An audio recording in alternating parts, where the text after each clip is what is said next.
अस्सलाम वालेकुम to everyone. आज हम chapter 2 solving of biological problem class 9th का स्टार्ट करेंगे।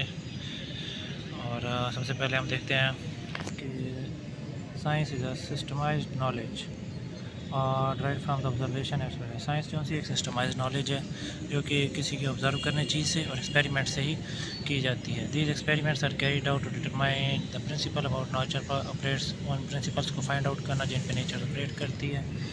And the scientists like chemists, biologists and physicists are the same scientific method to make the test new theories। इसी बात आपको main चीज़ study करने के लिए जो है जो बायोलॉजिकल मेथड है। Question about living things have provided a problem that man has initiated to aid his own survival and to satisfy his desire to now. Question जो कि एक बायोडाइवर्सिटी में और एक बायोलॉजिकल मेथड में और जिस तरह इंसान और जानवर रह रहे हैं इनको इन्वेस्टिगेट करना और उनके ज़िंदा रहने और उनको किस तरह उनके डिज़ायर ख्वाहिशात पूरी की जाती हैं वो सारा बायोलॉजिकल मेथड में क्वेश्चन किया जाता है। साइंटिफिक मेथड की बायोलॉजिकल मेथड की आपको डेफिनेशन आ जाएगी। बायोलॉजिकल मेथड में the scientific method of biological problem और द सॉल्व इस टर्म है the biological method the biological problem और सॉल्व वो मेथड जिसमें कोई भी बायोलॉजिकल प्रॉब्लम को सॉल्व किया जाए तो बायोलॉजिकल मेथड कहलाता है। Simple as that.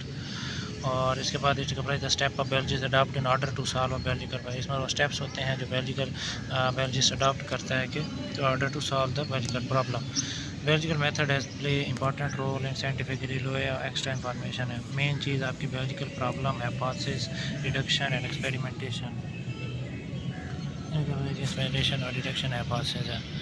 और आप इसी के साथ देख सकते हैं in biology new things are being discovered and long held theories are being modified and replaced better ones or as more data knowledge is accumulated। Biology के अंदर दिन ब दिन न्यू से new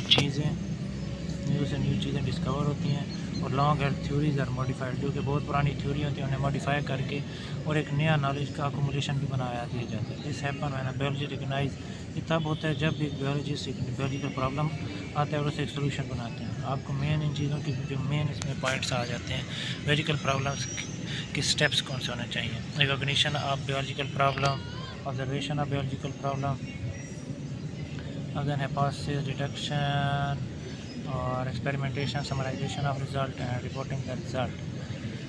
experimentation, summarization, reporting the result step को जब हम आगे ग्रेटर ज़्यादा डिफाइन करेंगे तो आपको इजीली ये स्टेप्स याद हो जाएंगे। इनकी डिटेल ये है कि रिकॉग्निशन ऑफ बायोलॉजिकल प्रॉब्लम। और कोई बायोलॉजिकल प्रॉब्लम्स आप अगर देखें ना तो बायोलॉजिकल प्रॉब्लम होती क्या चीज़ है। बायोलॉजिकल प्रॉब्लम जब भी कोई बायोलॉजिकल रिलेटेड कोई प्रॉब्लम आते हैं तो उसे बायोलॉजिकल प्रॉब्लम कहते हैं। अब बायोलॉजिकल प्रॉब्लम को रिकॉग्नाइज किस तरह करना है और बायोलॉजिकल किस तरह करते हैं। Biologist go for adopting a biological method when they encounter some biological problem. वही बात दोबारा कहनी है कि जब कोई बायोलॉजिकल प्रॉब्लम आती है तो biologist go for the biological method. Biological problem is a question related to living organism that is either asked by someone or can't by। अब बायोलॉजिकल प्रॉब्लम है क्या। अब बायोलॉजिकल प्रॉब्लम होती क्या है कि जो कि लिविंग ऑर्गेनिज्म के बारे में क्वेश्चन आ जाए या तो कोई बंदा कहे या बायोलॉजिस्ट के जहन में खुद ही आ जाए। अब एक प्रॉब्लम आ चुकी है जो कि एक साइंटिस्ट या बायोलॉजिस्ट को पता चला कि ये बायोलॉजिकल प्रॉब्लम है। इसके बाद ऑब्जर्वेशन करनी है। ऑब्जर्वेशन किन चीज़ों से मेन चीज़ इसमें मेन पॉइंट आपने जो याद करना है मेन चीज़ इसमें आती है कि observation are made with 5 senses, vision, hearing, smell, taste, touch. आप बायोलॉजिस्ट उस क्वेश्चन को ऑब्जर्व करता है किस तरह 5 सेंसेस से अपनी विजन देखता है, सुनते हुए, कान से, नाक से, टच करके, और बायोलॉजिकल प्रॉब्लम की ऑब्जर्वेशन बनाता है। मतलब एक प्रॉब्लम आई पड़ी है उसको पहले अपने ऑब्जर्व करना है। आप उसके बारे में कुछ भी नहीं जानते, बस जानते हैं एक प्रॉब्लम आ गई है। जिस तरह मलेरिया की प्रॉब्लम आ गई थी, काज पता नहीं चल रहा, तो बस ये एक 5 सेंसेस को यूज़ करना है इंसान को। इसके बाद मेन चीज़ आपको एक और भी है कि बहुत क्वांटिटेटिव होते हैं और क्वालिटेटिव होते हैं। Quantitative observation are considered more accurate. Quantitative जिनसे वो ज़्यादा एक्यूरेट समझे जाते हैं, क्वालिटेटिव जिनसे वो लेस एक्यूरेट समझे जाते हैं, क्योंकि इनका फार्मर जो है वेरिएबल होता है और measurable and can be recorded in term व नंबर। और क्वांटिटेटिव जो हैं वो ऑब्जर्वेशन कंसिडर मोर एक्यूरेट, उन्हें मोर एक्यूरेट क्यों कंसिडर किया जाता है, इसलिए कि वो इनवेरिएबल होते हैं, मतलब चेंजेबल होते हैं, मेजरेबल गिने जा सकते हैं and can be recorded in term number, और नंबर लिखे जा सकते हैं। मैं आपको इसका डिफरेंस बता देता हूँ। Qualitative observation, the freezing point of water is colder than the boiling point. इसमें से लिखा होगा कि फ्रीजिंग पॉइंट ऑफ वाटर है वो ज़्यादा कम है, ठंडा है, मतलब बॉइलिंग पॉइंट से कम है फ्रीजिंग पॉइंट। वो दूसरी तरफ जब क्वान्टिटेटिव में बाकायदा वैल्यू लिखी हुई है, the freezing point of water is 0 degree and boiling of point is 100 degree. जब इधर वैल्यूज़ आ गई हैं तो वैल्यूज़ में मतलब ये मोर एक्यूरेट हो जाएगा।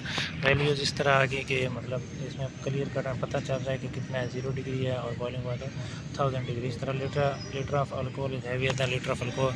एथेनॉल पानी का जो लीटर है वो हैवी होता है as a litre of ethanol. Ethanol हल्का होता है, अल्कोहल लाइट होता है वेट में। लेकिन अगर क्वान्टिटेटिव इस तरह याद रखना कि क्वान्टिटी QUANTITY वाई क्वान्टिटी से याद रखना है। तो लीटर ऑफ वाटर वेट 1000 ग्राम, उसका वेट 1000 ग्राम होता है, और जबकि एथेनॉल का वेट जो सा होता है वो 789 ग्राम होता है। ऑब्जर्वेशन में ना कि सिर्फ 5 सेंसेस इस्तेमाल होती हैं, ऑब्जर्वेशन में include the reading study language other in the past, जो पास्ट में पढ़ी जा चुकी हैं कि उनकी भी ऑब्जर्वेशन की जा सकती है। अब पहले जिसके नाट एक्स्ट्रा चीज़ है, अब फार्मूलेशन ऑफ हाइपोथेसिस भी एक इंपॉर्टेंट चीज़ है। Hypothesis observation do not become scientific observation till they organise related to biologist organise.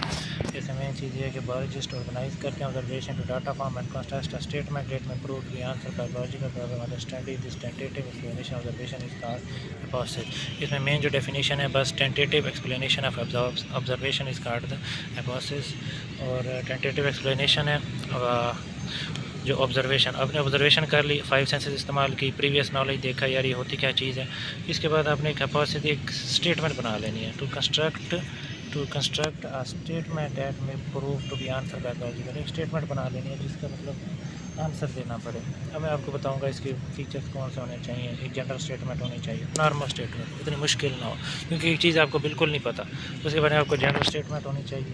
Tentative idea होना चाहिए जो प्रूव रॉन्ग भी हो सके, टेंटेटिव रॉन्ग भी प्रूव हो सके, और एग्री भी सब कर जाएँ। ये और एग्री और अवेलेबल ऑब्जर्वेशन, सब लोग ऑब्जर्वेशन से ये भी ना हो कि बिल्कुल भी गलत हो, सब लोग कुछ लोग एग्री भी करें। और सिंपल, उसे सिंपल बनाया जाए और टेस्टेबल, और टेस्ट भी किया जा सके, और पोटेंशियली फॉल्सेबल, उसमें थोड़ी सी फॉल्स होने के भी चांस हो।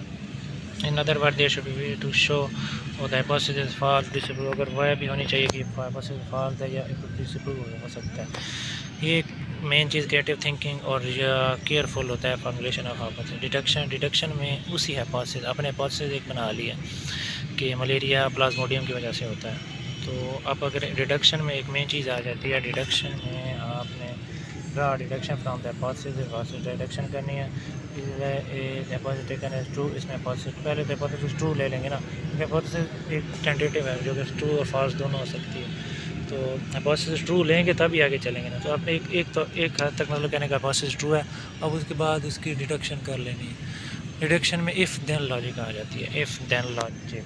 इसमें मेन जो आपने बात रखनी है इफ़ देन लॉजिक, अगर ये है तो ये होना चाहिए। अब जिस तरह मलेरिया में जो सी थी क्या कहते हैं हाइपोथेसिस ये था कि मलेरिया में हाइपोथेसिस ये था कि मतलब किस तरह प्लाज्मोडियम जो है मलेरिया में प्रेजेंट होता है। लेकिन डिडक्शन ये की गई कि जो तमाम पेशेंट हैं, जो मलेरियल पेशेंट है, उन्हें प्लाज्मोडियम होना चाहिए। अगर सबको मलेरिया है तो सब में प्लाज्मोडियम हो जाए, इफ़ देन लॉजिक आ जाता है।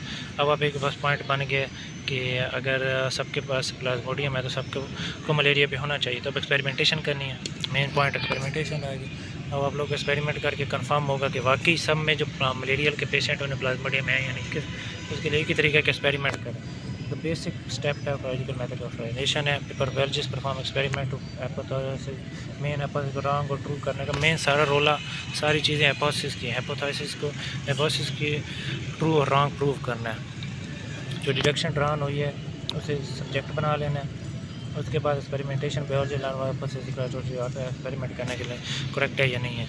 इनकरेक्ट हाइपोथेसिस जो होगा उसे रिजेक्ट कर दिया जाता है और the one which prove correct is accepted. इसके बाद एक चीज़ होगी कि चलो हाइपोथेसिस करेक्ट सबमिट हो गया, इसके बाद समरी कर देनी है, उसे समराइज़ कर देना। समराइज ऑफ रिजल्ट बायोलॉजिस्ट के actual quantitative data from experimentation, actual और क्वांटिटेटिव जो असल और क्वांटिटेटिव और देखते हैं क्वांटिटी वाला डाटा जिसमें फिगर्स आ जाए, नंबर्स आ जाए, वो वाला डाटा गैदर कर लेते हैं और फिर उसको ग्रुप्स में और एवरेज और कंपेयर एवरेज ग्रुप बना लेते हैं और ग्राफ बना लेते हैं, स्टैटिस्टिक बना लेते हैं और कंक्लूजन बना देते हैं। इसके बाद आपको एक चीज़ और साथ साथ समझाएं, control group, experimental group. Control group और एक्सपेरिमेंटल ग्रुप दो ग्रुप होते हैं। ये इसमें एक वेरिएबल को चेंज कर दिया जाता है, बस इन दोनों में ये फ़र्क है। अब एक एग्जांपल बताता हूँ। आप अगर फोटोसिंथेसिस में कार्बन डाइऑक्साइड को चेक कर जाते हैं, फोटोसिंथेसिस में कार्बन डाइऑक्साइड का कितना रोल प्ले करता है, तो एक आप बना देंगे कंट्रोल ग्रुप। उस कंट्रोल ग्रुप में प्लांट को फ्रीली अवेलेबल कार्बन डाइऑक्साइड देंगे, कंट्रोल ग्रुप में फ्रीली दे देंगे। और एक्सपेरिमेंटल जिसमें आप एक्सपेरिमेंट करना चाहते हैं, पहले एक्सपेरिमेंट क्या करना चाहते हैं कि उसे कार्बन डाइऑक्साइड फोटोसिंथेसिस में इन्वॉल्व होती है या नहीं होती।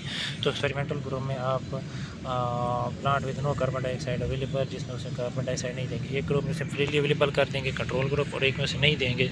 एक्सपेरिमेंट करना चाहते हैं तो plant with no carbon dioxide वाला एक्सपेरिमेंटल ग्रुप करेंगे, और ये प्रूव करेगा कि वो एक्सपेरिमेंट कार्बन डाइऑक्साइड फोटोसिंथेसिस के लिए रिक्वायर होती है या नहीं रिक्वायर होती। इसके बाद रिपोर्टिंग द रिजल्ट्स। आपने इसके बाद आपको एक प्रोसेस करेक्ट हो गया, एक्सपेरिमेंटेशन हो गया, आपने सारा वो general books, talk shows, international meeting, seminar college में अपना पब्लिश करवाना है और लोगों के सामने रखना है। ये हो गया मेन चीज़। इसके बाद हम पढ़ेंगे स्टडी ऑफ मलेरिया बायोलॉजी का नेक्स्ट टाइम। थैंक यू, अल्लाह हाफिज़।